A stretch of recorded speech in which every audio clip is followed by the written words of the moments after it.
Welcome to the Weir Pod.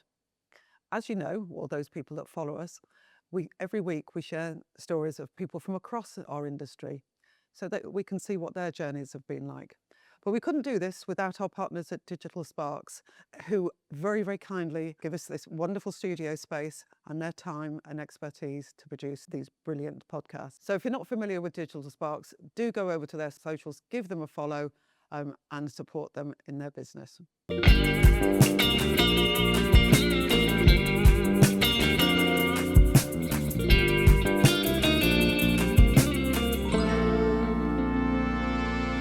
So today's guest is a man who has always worked in the corporate sector, but he rose very quickly to senior management in that journey. So it's 20 years experience in the industry. He's now director of estate agency at Yopa. So welcome to Tom Greenacre. So Tom, thank you so much for joining us today. It's really good to see you. I don't see you as often as perhaps I used to. So we want to get to know a little bit about you and your journey in estate agency. I know you've been in agency for 20 years, but how did that start? So I was one of those people at school. I always wanted to go into sales. So Right, okay. did my A-levels, had a year out doing a few bits here and there, like all youngsters do. Yeah. And then went along to the countrywide recruitment evening at the time Right. in Exeter because I knew I wanted to go into estate agency. So What drew you to estate agency in particular? I mean, sales, you mentioned sales, but why particularly estate agency? I couldn't really tell you, to be honest. It was just something that just appealed to me. You know, I just could see people that I knew, friends within the family network, and you could see that they'd done well, so therefore they had a bit of a nice lifestyle. And I thought, okay, well, within the sales environment, that looks like something that would appeal to me, and a possible career path as well. Absolutely. And I always say the same thing. I wasn't too hugely interested in property types, so I found it really difficult to get excited around cottages and thatch roofs and things. I was far more interested in having a connection with customers and people. But that is what's key to estate agency, building relationships with people who have a property to sell, but it's the relationship with the person to start with. Exactly. Whether it's the buyer or the seller. So you joined Countrywide? Yep. As a trainee? Trainee negotiator. So cut my teeth doing all the things that actually still work now, such as door knocking, canvassing, and all that sort of stuff, making as many phone calls as I could. Could see that I loved it. Yeah. Could see that I wanted to get out and value houses as quickly as possible. So Countrywide enabled me to do that. I had a good boss mentor at the time, and he invested time in me, and we worked really well together. And he helped me progress. So went into valuing. How quickly did you transition into valuing? I think it was about 3 or 4 months. Really, to be honest, yeah. And you were what, 20 at this? 21. Right. 21, Okay. Yeah. I mean, that's quite young. Yeah, and that was not saying you can't do it. I mean, it's obviously your boss recognised qualities in you. At the time and nurtured you, and that's a sign of good leadership, I guess. Yeah, and I at the time I remember being in at the deep end, like I think we all are from time to time, and I remember having a real, I suppose, stigma attached to my youthful looks at the time. Right. Going to these nice houses in certain parts of Devon, and it was the customer's first impression of me. So I almost had quite a few hurdles to get over first, but that really helped me, I think, become a better salesperson, to be honest with you. Okay, and then did you go on to be a branch manager with Countrywide, or did you? No, I did go on with Countrywide. The same person, Rob Cooney, gave me my first branch opportunity in 2008. So So what age were you then? 23. Wow. 23. So good opportunity. It's just off the back of the recession. So so 2008 crashed. So it was like the worst time ever. So but fun. I looked at that as a good opportunity for me to showcase, because I had bags of energy. Yeah. I'd done well so far, and I was absolutely determined to make it work. So for me, it was about galvanizing the right team around me, changing lots of the processes that we were or weren't doing. But ultimately, to our earlier point, it's a people business. So the more connections you have with people, the more successful you'll be. Yeah, but very quickly. So within 5 years, you'd got a regional manager's role. Yeah. That is a very, very fast transition. Yeah. So again, somebody's recognised your qualities. Yeah. And encouraged you to go with that. So was that with Countrywide, or was that? No, I mean, to be fair, at the time, Countrywide were going through a period where consolidation is probably the right phrase, where I was doing well in the office, but I wanted to progress again. Yeah. And I happened to get a phone call one day from Spice of Heart, and Right. that then barrel rolled into meeting Russell Jervis, and then I started off with a small amount of offices in the southwest, and that sort of grew and grew and grew, and I had a really enjoyable 7 years at Spice of Heart working with Russell. I mean, you've had very much a corporate career, Yeah. from day one, really. Your first role. So then, so Countrywide, Spice of Heart for a few years. Yeah, seven So years yeah, in total, right. Spice of Heart, yeah. So quite a long time, and then you made quite a big transition into Purplebricks. Yeah. Did you apply for that, or were you headhunted? How did it work? It was all a mixture of the two. Right. I'd seen Kenny posting Right. absolutely everywhere, Right. and and that was back in the day when video content wasn't really that prevalent. It No, was I just guess about not. Yeah. posts here and there, and I thought, well, that's quite interesting. So So what year would that be? 17, I think. Right. 2017, yeah. Right. And a charismatic guy. So you thought, Yep. Went to meet him in Birmingham. And look, it was a massive step outside of my comfort zone, because it was going from, to your point, very structured, very routine. You had a freedom and autonomy, don't get me wrong, but going from that into an environment where everybody's self-employed, there's a phenomenal level of freedom. You've got some really experienced business owners. You've got some inexperienced business owners. So it's a mixture of all these different things. so did you come on board as a territory owner? No. No, you. At the time, it was a regional director Right. Okay. with the remit to grow. And which region? You had the southwest, presumably. Yeah, and that included Wales and all the way along to Half the country. Southampton. Yeah, basically. Yeah. Yeah. And how did you find that? Because as you say, it's a very, very different role. Did it challenge you? Yeah, it massively did, because day one, it's like you join a company, have your induction, and then you're out and about talking to people, and it's just, I laugh at it now, but when you ring people and they go, "Oh, I'll call you back, I'm in the gym." Yeah. Like you just would never encountered that. No, because I mean they're in charge of their own diaries, and one of the things that I remember from my experience with Purplebricks, with the regionals were trying to manage in a way that they've managed before in the previous roles, and I think it's far more important to be a leader rather than manager. Absolutely. When you're working with you've got to do it when you're working with business owners, because as you say, they might be in the gym, they might be out walking the dog, that doing the things. Yes, that's why they're doing what they're doing, because they want that flexibility. So yeah, that's I can see that being quite a challenge. So obviously, Purplebricks, Michael and Kenny left. You stayed there for a number of years. Yeah, a good few years after, which is obviously how I know Verona from our time together there. So yeah, stayed there, and then moved across to Yopa about 2 years ago, actually now. And how different are you finding the culture in Yopa from the tail end of Purplebricks, not the early days of Purplebricks? I think Yopa is all about growth. Yeah. Yopa's a really exciting brand to be part of. I think we've got a fantastic leadership team. The culture within Yopa is fantastic, and you could really feel that at our national conference, which was obviously just before Christmas. But it's a really forward-thinking growth business, and that's really exciting to be part of. But it's growth in the right way. It's looking at where can we really cut into the marketplace. How can we support our franchise owners in order to help them grow and scale in the right way?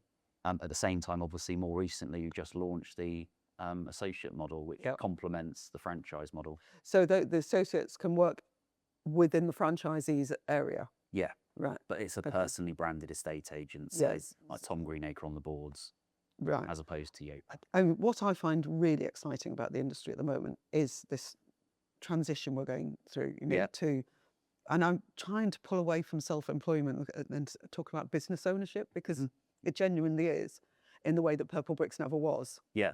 And people really, you can charge what you want, you work in the area that you want, with any of the brokerage models, and I just think it's a really exciting time for the industry.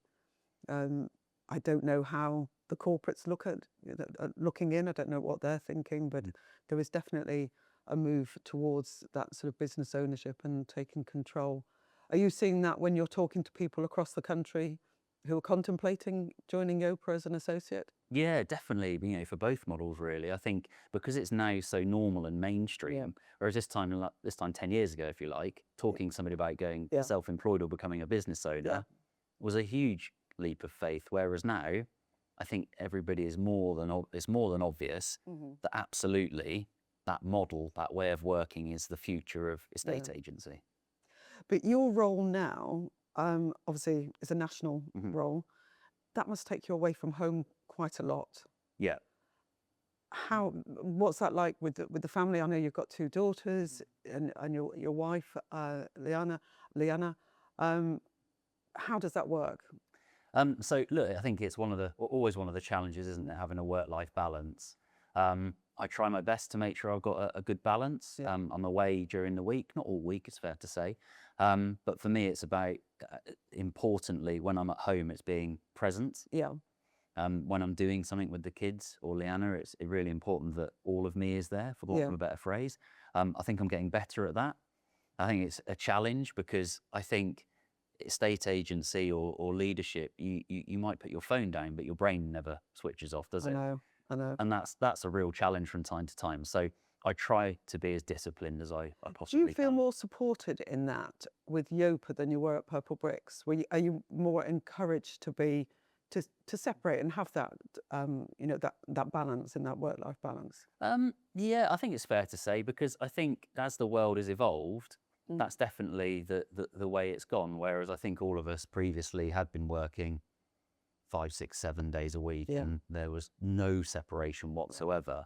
So I think in terms of where we're at Yopa at the moment, there is a very good culture of making sure that you have that work-life balance, because you want to enjoy the fruits of your labour, for one, Of course. but also as well, you're far more productive and effective if if your mind's rested for 24, 48 hours. Much more productive. But to do your role, it might be better if you're in a more central location, because I know you live in a very lovely part of the world in Devon, so that makes the travel even more of a challenge, I guess. But I know personally, as a family, you've had some challenges. Liana was diagnosed with breast cancer in 2024. Yeah. Are you okay talking about that and Yeah, of sharing a little course. bit about the story, how she was diagnosed and where she is now? Yeah, so if I'm more than comfortable, albeit might get a little bit emotional That's talking all right. about. No, that's absolutely fine. So August 2024 it was. Liana noticed a lump. She asked me to have a press as well. And it was definitely a lump. So she went straight to the doctor. Any history in the family? None. No, None. okay. So sorry, her auntie had it, but she wasn't a blood relation. Right, She married her uncle. Yeah, so okay, it no, was- so yeah. Yeah.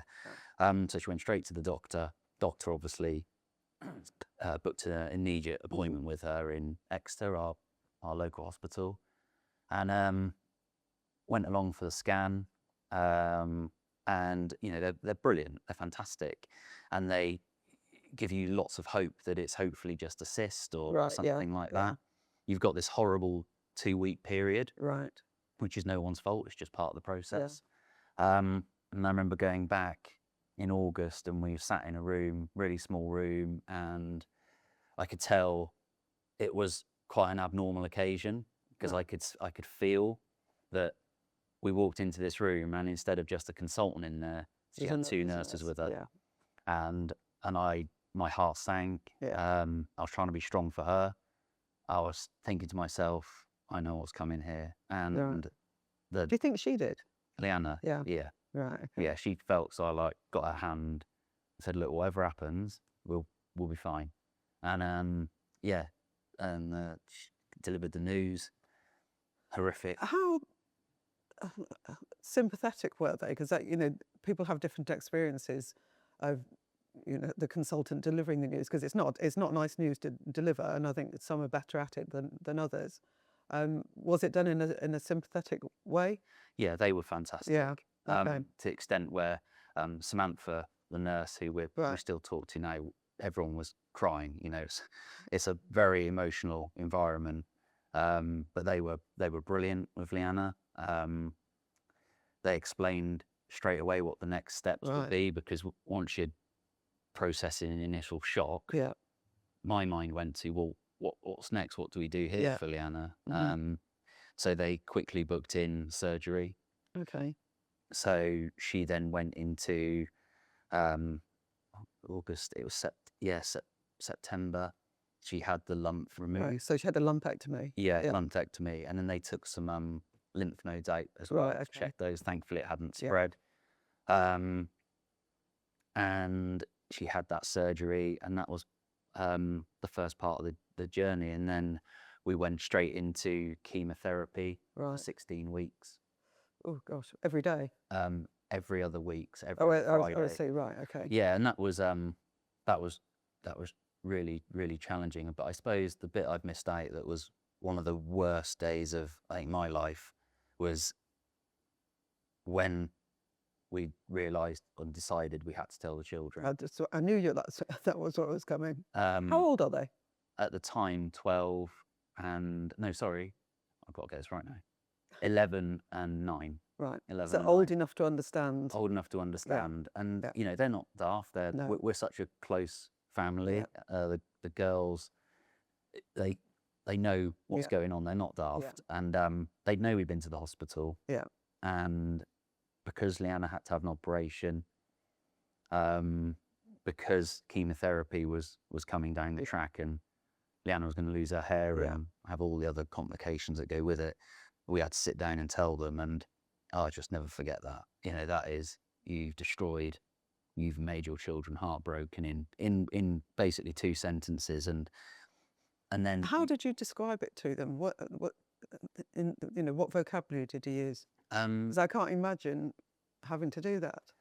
it was, I remember and they knew some bad news was coming, because I said, look, I need to talk to you both in the lounge with you, with Mummy. Were you together to do Yeah. that? Right. Okay. And we got one of Leanna's best friends as a nurse to come as well, just to answer any questions they might have. And I just said, look, I need to tell you something, and it's about your mum, and she's got breast cancer. And the hardest part of it was watching them get upset, like I am now. No, it's all right. It's natural, and it's great that you're sharing that. Because I think so often, the male partner's feelings are not considered to the same extent. You know, and I've had friends. One particular friend I can think of who had breast cancer, and the recommendation was to have a mastectomy, and they said, actually, do you know what? Whilst we're there, because we think it will come in the other breast, we recommend bilateral double mastectomy. And she delivered that news to her husband, having already made the decision that she would go along with that. And his reaction was, I can't cope with this.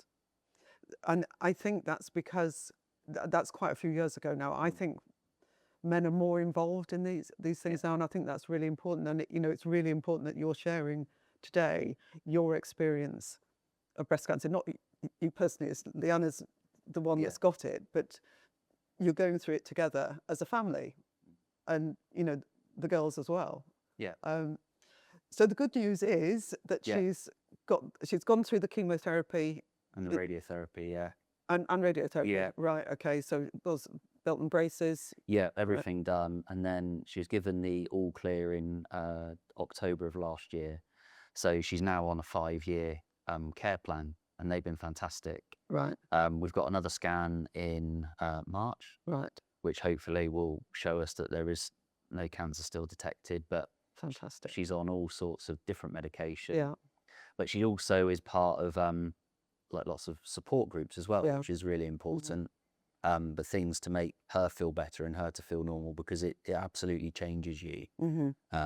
It's really hard to watch her go through that, because I'd absolutely swap places with her every day of the week, because I just think to myself, of all the people to get cancer, somebody that's very clean living, looks after themselves, to get that. It's not fair. It's not fair. It's not fair for anybody. It isn't. I know. No.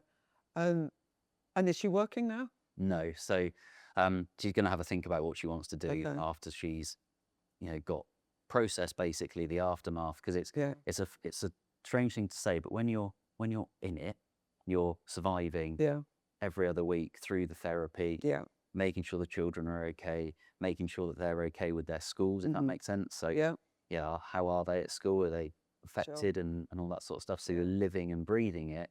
And then what we found was when you finish that treatment, the realization hits you of what you've just lived for 14 months. And it's just so full on, isn't it? It's insane. At the same time, you're looking after two little ones, well, not little ones, but looking after the girls, working still, dealing with those pressures, trying to maintain some normality in your life, because despite Leanna being, it was almost like every other week and month she was gravely ill because of the chemotherapy.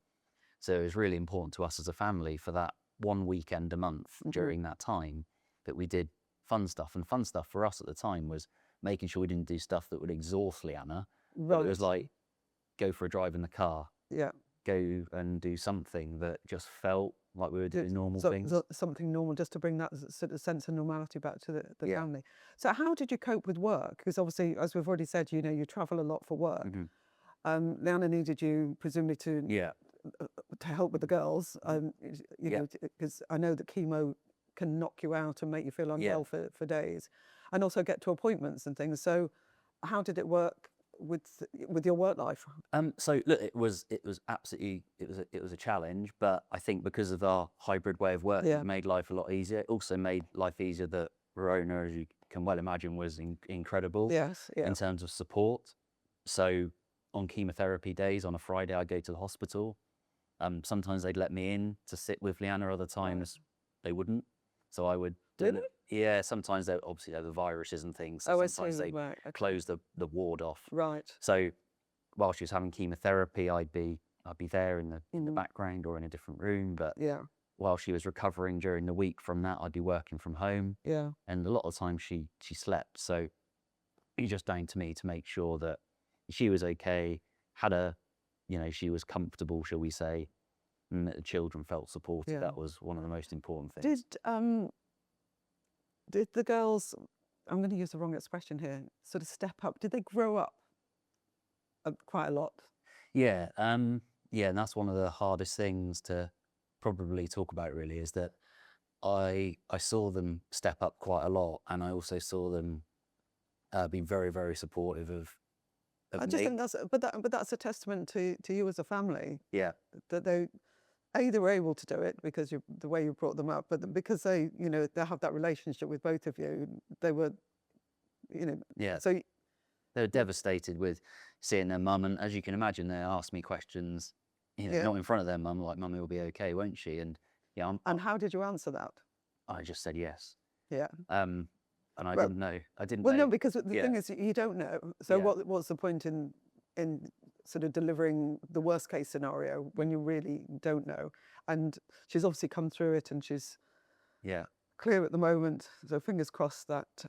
It's really interesting though when you have two kids, that one's a teenager and one's quite young. Yeah. Is that one of them asks more questions, the other one doesn't. So Poppy, the littlest one, she would ask me, "Is Mummy going to be okay?" Yeah. Yes. I say yes. She'd take that as gospel. Yeah. And she'd crack on, for want of a better phrase. My dad's told me it'd be fine, so it'd be fine. The older one, who is in secondary school, where kids talk about more things, absolutely. And you only had to have somebody at school say, my granddad died of cancer or something, and that would cause a wave of questions, and rightly so. So it's really interesting for me just seeing how each of them processed it. But and we've always encouraged them to talk openly with us. So they would talk to Leanna, they would talk to me, and it was just about making sure that we all knew as a family that come what may, we would do everything to make sure Leanna's okay. Yeah, yeah. And you did it together as a family. I mean, we talked a lot about the girls, and the vision for the future. Obviously, women in estate agents, so our ambition is to see true equality in our sector. But of course, it would be nicer in a wider world if it was truly equal. What's your vision for your girls' future? That's a really good question, because we talk about it all the time. Oh, do you? Yeah. rightly or wrongly, but I'm really big on making sure that, you know, whatever they want to achieve in life, that they don't feel they're going to be held back at any stage. They both got differing ambitions. Okay. Poppy's currently in the phase of wanting to play for England football. Oh, good for her. Lily's talking about becoming doing something within geography, like marine biology, something like that. Okay. Poppy, I'm sure, will go back to wanting to be a vet at some stage. But ultimately, for me, it's really important that they have a clear idea of what they want to do at some stage. But equally, they don't feel held back at any stage because of their gender. Yeah. Yeah. And what's been great for me is just they're quite independent. And they'll also they're very, everyone likes to think their kids are well-mannered and well-spoken, which they are, but I just hark back to last year, an instance. Poppy plays football, as you can imagine, and Trophy came out for man of the match, and she straight away was like, man of the match. Good for her. Good for her. And she actually pulled the coach up on it in the right way. She's player of the match now. She'd be like, is there a girl of the match one? Yeah. She didn't quite understand. I was like, okay, good. Yeah. This is some good challenge here. I mean, that's at a very, very sort of basic level. Yeah. That's where it all starts. If you notice in cricket now, they don't talk about the batsman, they talk about the batter. Yeah. So it's changing, you know, vocabulary, I suppose. So what position does she play? Is she up front? She's a striker, so she's okay. And Lily's very, you know, very musical, but very, very academic. They both are, to be fair. But it's really important for me that they challenge in the right way, and they have a voice, and they feel they're getting everything they possibly can from school. And luckily for us, they're really focused on school. We haven't got to tell them to do their homework. Oh, that's fantastic. We haven't got to tell them to, you know, read and stuff like that, which is great. Obviously, look, like all kids, we have to force them off the iPads every now and again, and away from Netflix or whatever they're watching. That's a given. Doom scrolling. Scrolling. Yeah. So, obviously, Women in Estate Agency, we've been around for a few. Actually, I think we just celebrated our 5th anniversary. What does our community mean to you, and your, you know, and your colleagues, I suppose? Yeah, I think it means a lot to me personally to see a group of people coming forward to celebrate successful women in our industry for what has been incredibly male dominated, as we all know. And I think back to when I started, there wasn't a single female manager. Really? I don't think. Wow. And that's just wrong. I mean, we still see them a lot at a branch level. See a lot of women at branch level. It's more the senior roles, and you know, having Verona as you know, chief exec at Yopa, I just think, you know, she is a fantastic role model for the industry. But she, you know, faces her challenges throughout her career. You know, she had to work harder, I think, than a lot of the men did. But yeah, so like to see it change so that people are, you know, can follow the same kind of career path that you did, perhaps. Yeah. You know, which they may not have done 20 years ago, but hopefully they can now, and we encourage that. And what's interesting is when you talk about women in estate agency, because I spoke to the girls this morning before I came here. Right. You know, Lily's like, "What are you doing today?" I'm going to go and meet women in estate agency for a while. But why are you going there? You're not a woman in estate. Yeah. I was like, yeah, but the point being, Lily, is that this is a group of people that are here for the greater good of the industry, and I'm going to talk about my story, not from the premise of anything else other than to shine a bit of a light on some of the challenges that we've faced recently, but actually to hopefully add profile to. Yeah, but also if we have to have men in the conversation. Yeah, you know, exactly. I don't know if you were at the conference last year, but we had an all-male panel with, you know, what it's like to be a man in the 21st century, really, and it, you know, because you have challenges as well. So it's understanding how we can work together. Yeah. To have true equality. So one day we will get there. Yeah. So we ask everybody that comes and sits in this chair who they would like to see, who they would nominate to sit in that chair. I'd probably say Russell Jervis. Okay, now Russell has been here. Oh, is he? Okay. Yeah, but there were 2 Russells, so I don't, as in they were interviewed together. So I think maybe we could have Russell on his own. But so obviously you worked with him at Spice of Heart. Yeah. And he, And obviously speak to him now because of our, stayed connected, but he's Yeah. over at Rayner now with Josh. right. Mhm. Oh, okay. Yeah. So, okay, we'll speak to Russell and see if we can do an interview with just Russell on Russell Jervis on his own. But thank you very much for your time today, Tom. That's all. Thank you for yours. You're very welcome.